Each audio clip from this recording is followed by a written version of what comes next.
Hello friends, आपका मेरे channel सीख स्टडी में स्वागत है, जहां पर आपके आने वाले सभी एग्ज़ाम में बहुत ज़्यादा हेल्प मिलने वाली है। सारे एग्ज़ाम से रिलेटेड इम्पोर्टेंट कंटेंट आपको यहां मिलता रहेगा। इसलिए फ्रेंड्स, चैनल को सब्सक्राइब और लाइक करना बिल्कुल ना भूलें और साथ ही साथ बेल आइकन पर ज़रूर क्लिक करें, जिससे कि आपको आने वाले वीडियो की नोटिफिकेशन मिलती रहे। तो फ्रेंड, आज देखते हैं जियोग्राफी के कुछ बेहतरीन क्वेश्चन। चलिए फ्रेंड, हमारा पहला क्वेश्चन देखते हैं। निम्नलिखित में से कौन एक वलित पर्वत है? क्वेश्चन है दिया गया फ्रेंड।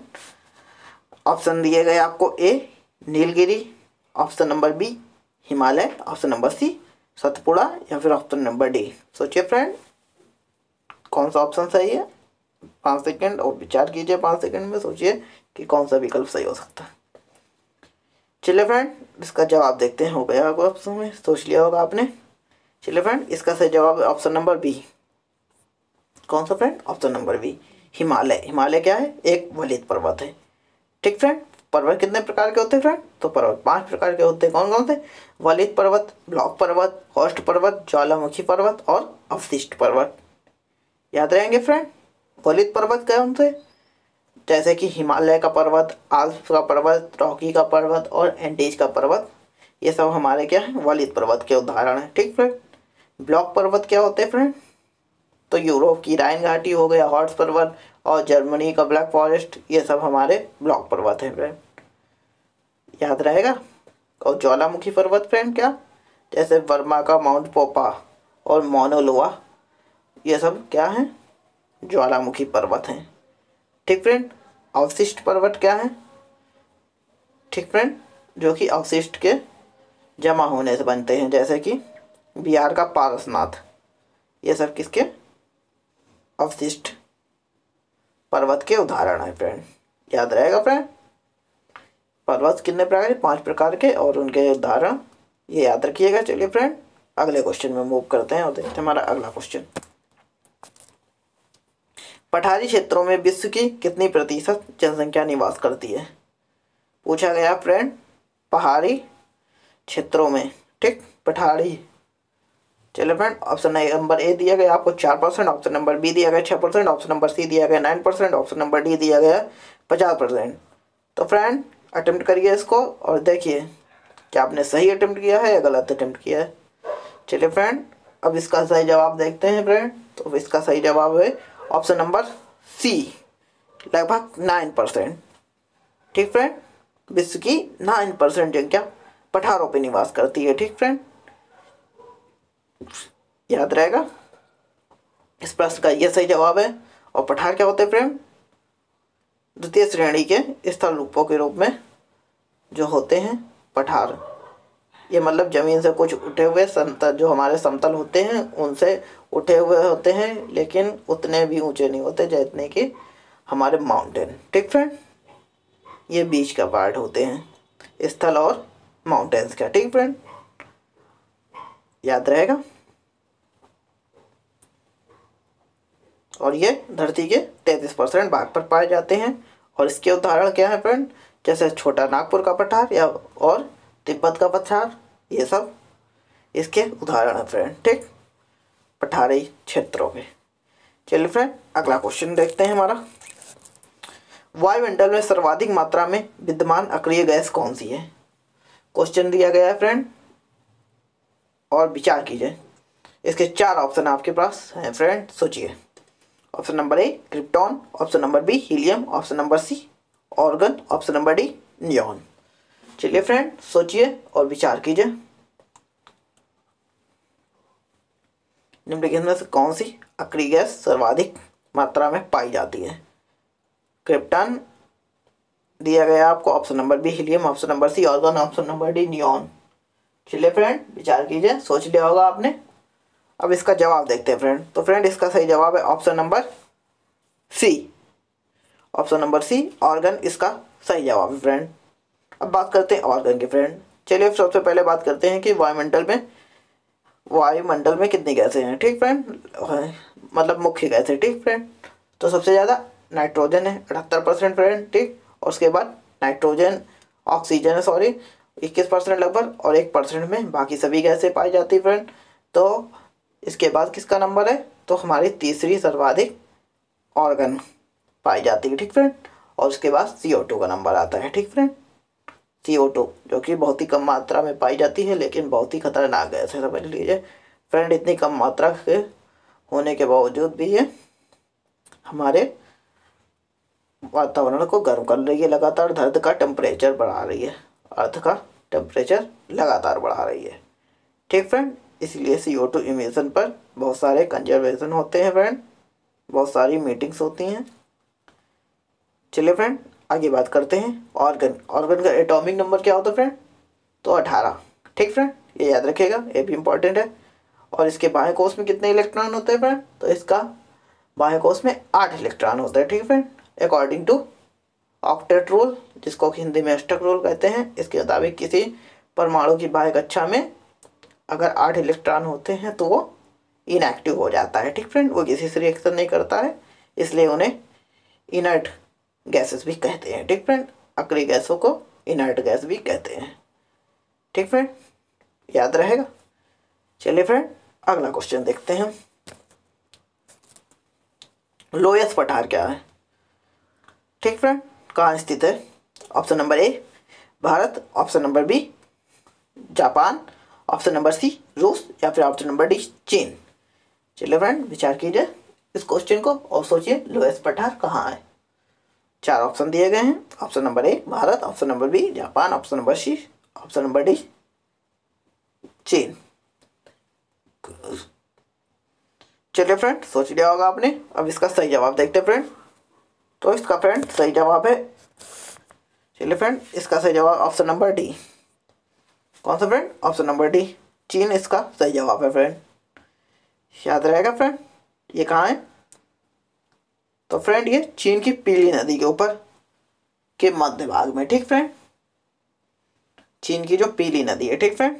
और इसका क्षेत्रफल कितना है फ्रेंड, तो इसका फ्रेंड क्षेत्रफल है लगभग 6,40,000, ठीक फ्रेंड, किलोमीटर स्क्वायर। और इसी को हुआतुंग पठार भी कहते हैं, याद रहेगा फ्रेंड, इसी को हुआतुंग पठार भी कहते हैं। यह चीन की पीली नदी के ऊपर स्थित है, ठीक फ्रेंड, इसके बीच से होके पीली नदी जाती है, याद रहेगा फ्रेंड। चलिए फ्रेंड ये है लोएस्ट का पठार, ये चीन में स्थित है। चलिए फ्रेंड अगला क्वेश्चन देखते हैं। मेघ गर्जन वायुमंडल की किस परत में होता है, ये ऑप्शन दिया गया फ्रेंड, सोचिए और विचार कीजिए। ऑप्शन ए आपको दिया गया है ओजोन मंडल, ऑप्शन नंबर बी दिया गया है क्षोभ मंडल, ऑप्शन नंबर डी दिया गया है समताप मंडल, ऑप्शन नंबर डी इनमें से कोई नहीं। चलिए फ्रेंड सोचिए और विचार कीजिए। ये क्वेश्चन है मेघ गर्जन, मेघों का गर्जना, बारिश का होना, ये सब किस वायुमंडल के किस परत में होता है। चलिए फ्रेंड सोचिए और विचार कीजिए। चलिए फ्रेंड सोच लिया होगा आपने, इसका सही जवाब देखिए फ्रेंड। तो फ्रेंड इसका सही जवाब है option number B, option number B क्षोभ मंडल इसका सही जवाब है फ्रेंड, ठीक फ्रेंड, याद रहेगा। चलिए फ्रेंड वायुमंडल के कितने पार्ट होते हैं, तो फ्रेंड 5 पार्ट होते हैं, ठीक। पहला भाग क्या होता है, सबसे निचली परत जो होती है उसे क्या कहते हैं फ्रेंड, क्षोभ मंडल, फिर उसके ऊपर समताप मंडल, उसके बाद मध्यमंडल, फिर चौथा आयन मंडल, और फिर 5वां वायुमंडल या फिर वायुमंडल जिसको भी कहते हैं, ठीक फ्रेंड। यहाँ से क्वेश्चन पूछा जाता है फ्रेंड, वायुयान वायुमंडल के किस परत में उड़ते हैं। चलिए फ्रेंड ये पूछा जाता है आपसे, तो इसका सही जवाब बताइए फ्रेंड। तो फ्रेंड इसका सही जवाब समताप मंडल, ठीक फ्रेंड। और मौसम संबंधित सारी घटनाएं किसमें, क्षोभ मंडल में होती हैं, ध्यान रखिएगा फ्रेंड। जैसे बिजली का कड़कना, ठीक, बारिश का होना, ये सब क्षोभ मंडल में, ठीक फ्रेंड। चलिए फ्रेंड अगला, सूर्य की तीव्र किरणों द्वारा झुलसने से वायुमंडल की कौन सी गैस हमारी रक्षा करती है, ये है फ्रेंड क्वेश्चन। और इसके ऑप्शन है friend, option number A argon, option number B ozone, option number C oxygen, या फिर ऑप्शन नंबर डी हाइड्रोजन। चलिए फ्रेंड सोचिए और विचार कीजिए, निम्नलिखित में से कौन सा सही है। वायुमंडल की तीव्र किरणों द्वारा झुलसने से वायुमंडल की कौन सी गैस हमारी रक्षा करती है?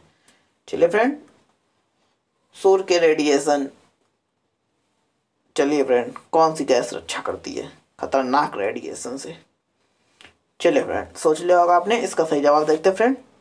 तो इसका सही जवाब फ्रेंड ओजोन। ओजोन फ्रेंड, जब ऑक्सीजन के 3 मॉलिक्यूल मिलकर बनते हैं तो O3 बनता है, जिसे कि ओजोन कहते हैं। ठीक फ्रेंड, याद रहेगा।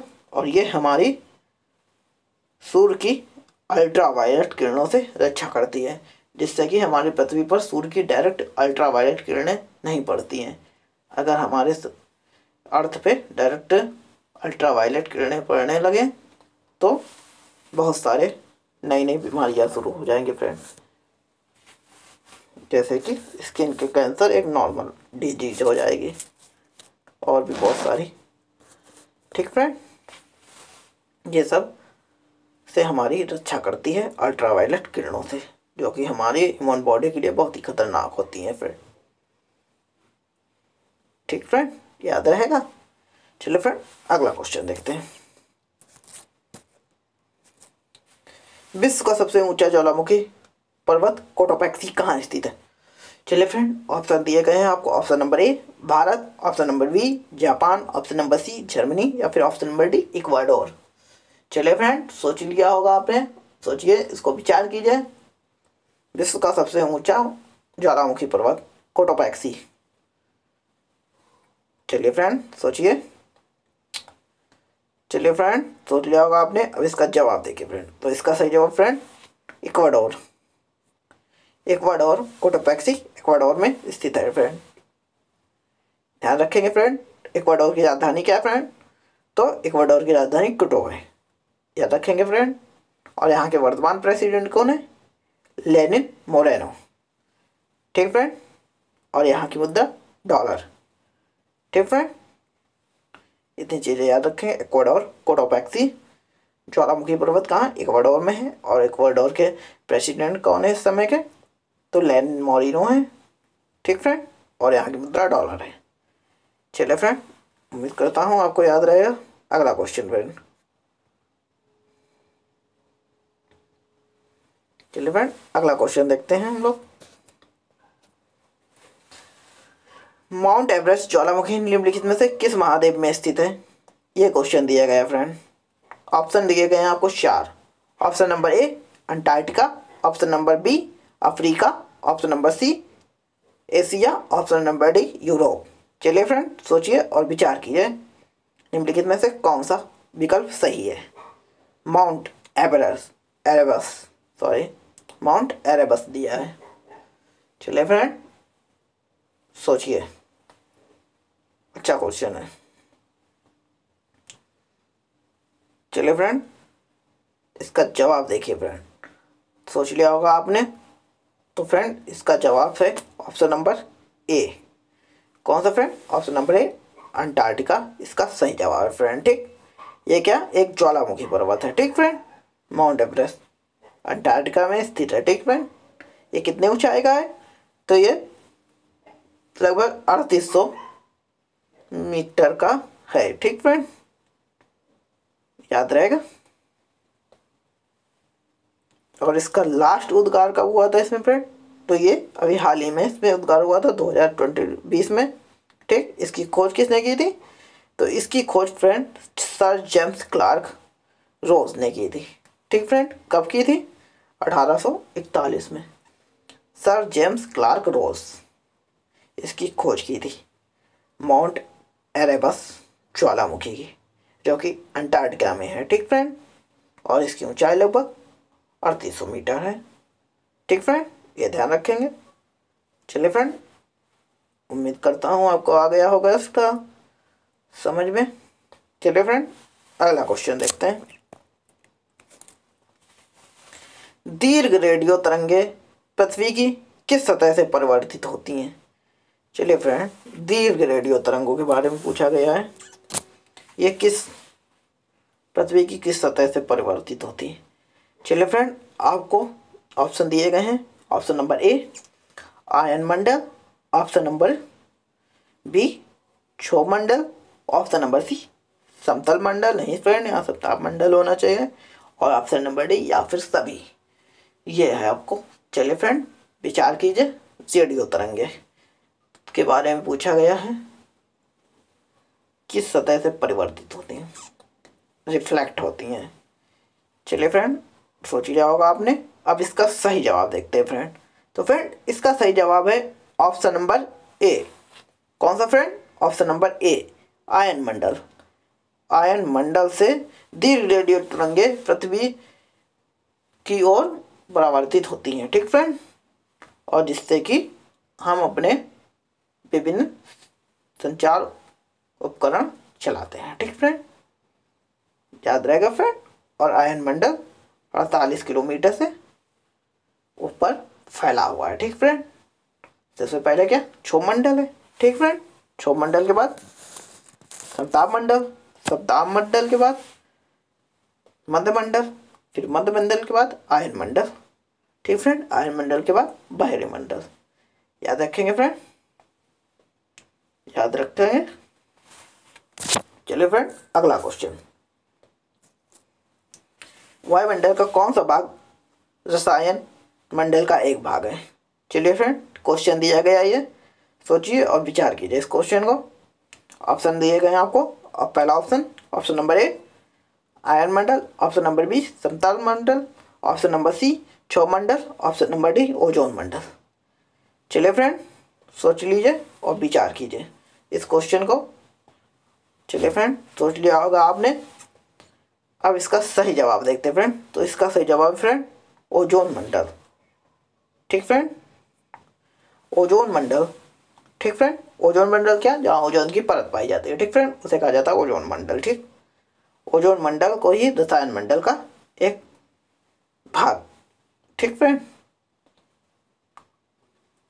जो कि ओजोन मंडल है, ठीक फ्रेंड। रसायन मंडल का उसी को कहा जाता है, ठीक फ्रेंड, ये जो कि वायुमंडल का एक भाग है। चलिए फ्रेंड अगला क्वेश्चन, वायु में अचानक आने वाली कमी निम्नलिखित में से किसका सूचक होती है? क्वेश्चन दिया गया फ्रेंड, अगर आपके वायु दाब में अचानक कमी आ जाती है, ठीक फ्रेंड, तो ये किसका सूचक होती है? ऑप्शन नंबर ए तूफानी मौसम, ऑप्शन नंबर बी स्वच्छ मौसम, ऑप्शन नंबर सी वर्षा मौसम, ऑप्शन नंबर डी इनमें से कोई नहीं। चलिए फ्रेंड सोचिए और विचार कीजिए कौन सा विकल्प सही हो सकता है। चलिए फ्रेंड सोचिए, सोच लिया होगा फ्रेंड आपने। अब इसका सही जवाब देखते हैं फ्रेंड। तो फ्रेंड इसका सही जवाब है ऑप्शन नंबर ए तूफानी मौसम, ठीक फ्रेंड, याद रहेगा। वायु दाब में अगर अचानक कमी आ जाए तो उसे तूफानी मौसम हो सकता है, ठीक फ्रेंड, ये अंदाजा लगता है, ठीक फ्रेंड। और फ्रेंड वायु दाब क्या होता है? वायु के भार के कारण, ठीक, पृथ्वी की सतह पर जो भार बढ़ता है, ठीक फ्रेंड, वो वायु दाब कहलाता है, ठीक फ्रेंड,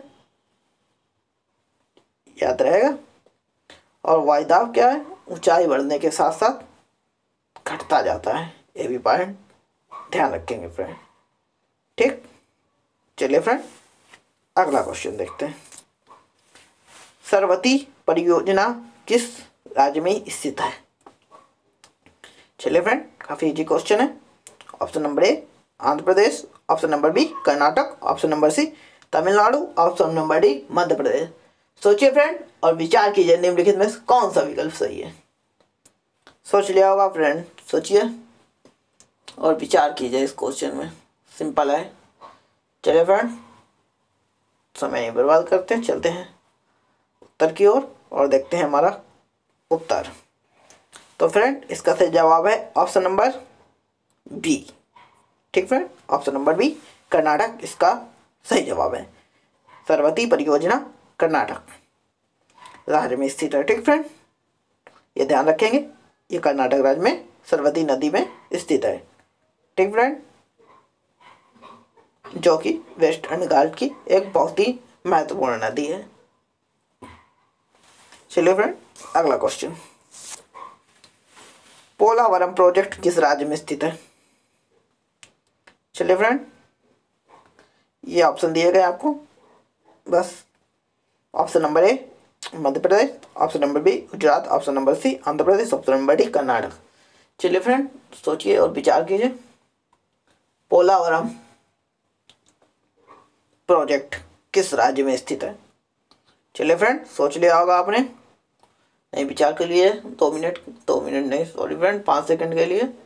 चलिए फ्रेंड, सोच लिया होगा आपने। अब इसका सही जवाब देखते हैं। तो फ्रेंड, इसका सही जवाब option number C, option number C Andhra Pradesh. Polavaram project किस राज्य में? आंध्र प्रदेश में स्थित है, ये ध्यान रखिएगा फ्रेंड। चलिए फ्रेंड, अगला क्वेश्चन, मेघालय कब अस्तित्व में आया? चलिए फ्रेंड, ये क्वेश्चन है हमारा। आपको 4 ऑप्शन दिए गए। Option number A 1970, option number B 1971, option number C 1972 या फिर ऑप्शन नंबर डी 1973। चलिए फ्रेंड, विचार कीजिए, मेघालय राज्य कब अस्तित्व में आया? Option number A 1970, option number B 1971, option number C 1972, option number C 1973। चलिए फ्रेंड, सोच लिया होगा आपने। अब इसका सही जवाब देखते हैं फ्रेंड। तो फ्रेंड, इसका सही जवाब है ऑप्शन नंबर सी 1972। ठीक फ्रेंड, 1972 में मेघालय राज्य बना था फ्रेंड। ठीक, और ये किससे अलग होकर बना था? तो ये असम से अलग होकर बना था। ठीक फ्रेंड, खासी हिल्स, ठीक फ्रेंड, और जयंता हिल्स, इन सबको इकट्ठे मिलाकर मेघालय का निर्माण किया गया था। ठीक फ्रेंड, मेघालय का अर्थ है मेघों का घर। ठीक फ्रेंड, इसे 1972 में बनाया गया था। ठीक फ्रेंड, और इसे स्वायत्तता कब मिली थी? तो इसे 1970 में स्वायत्तता मिली थी, और लेकिन इसे पूर्ण रूप में आया था कब? 1972 में। ठीक, 21 जनवरी 1972 को इसे असम से पूर्ण रूप से अलग करके एक नया राज्य बना दिया गया था। याद रहेगा फ्रेंड। चलिए फ्रेंड, अगला क्वेश्चन देखते हैं। चलिए फ्रेंड, आज के लिए इतना ही। तो फ्रेंड, आपको ये वीडियो कैसा लगा कमेंट्स करके ज़रूर बताएं। अपना प्यार और सहयोग बनाए रखें फ्रेंड। तो फ्रेंड, मिलते हैं नेक्स्ट वीडियो में, लेकिन उससे पहले चैनल को ज़्यादा से ज़्यादा शेयर और सब्सक्राइब करें फ्रेंड। मिलते हैं नेक्स्ट वीडियो में।